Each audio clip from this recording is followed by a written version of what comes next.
Compound interest is what we're talking about. It's a mathematical explosion. Einstein said that compound interest is the 8th wonder of the world. Now, compound interest is simply this.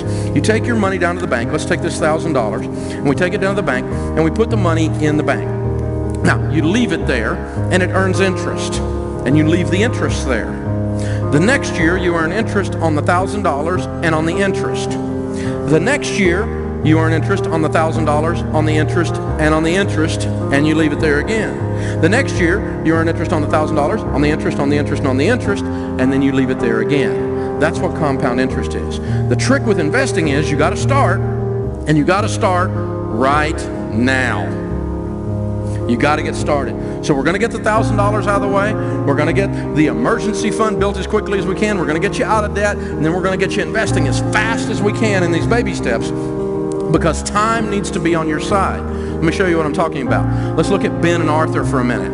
Ben starts saving money at 19 years old. He saves $2,000 a year. He does that all the way up until age 26. At age 27, you will notice Ben puts in zero. Say zero. At 27, he quits putting money in, but he's got the pump primed. The snowball is there. It's starting to roll down the hill, and every time it rolls over, it picks up more snow because it's a bigger ball each time it rolls over. Then his brother Arthur on the other side, he looks up and says, ooh, Ben's saving money. I need to save money. He starts saving money at age 27. Now, let's fast forward all the way to the end of the story at age 65 and see what happens.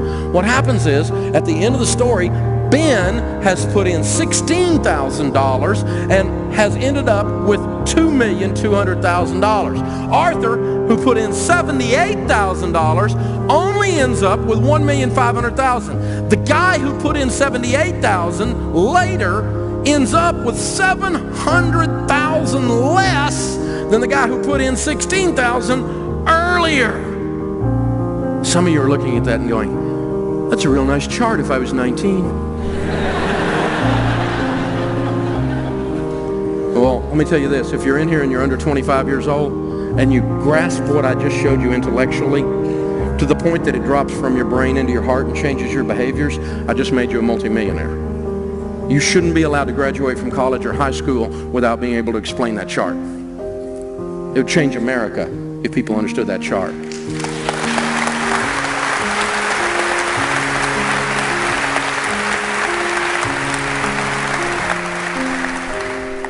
So what are we going to do? Well, if you're under 25, I just gave you a hint. Some of you in here like me, you're like over 45. If you're over 45, raise your hand. You probably have a message for those in here that are under 25. You probably want to say something to them like, do it. 1, 2, 3. Wow. Young people, did you hear the voice of regret? One lady said, am I too old to save money? Not if you're still sucking wind. It's not over until you quit. Colonel Sanders never fried any chicken until he was 67 years old. Started Kentucky Fried Chicken as a 67-year-old. Why? Because he couldn't live on a Social Security check. Grandma Moses never painted a painting until she was 85 years old. She did 1,500 works of art, 450 of which she did after age 100. A couple of summers back, my family and I was blessed to get to visit Rome, and one of the tours we went on was through the Vatican. And across the back wall of the Vatican is a thing about 3 times the size of this area.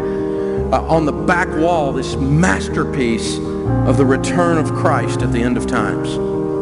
And our tour guide told us that that was painted there by a 78-year-old Michelangelo. It's not over until you quit.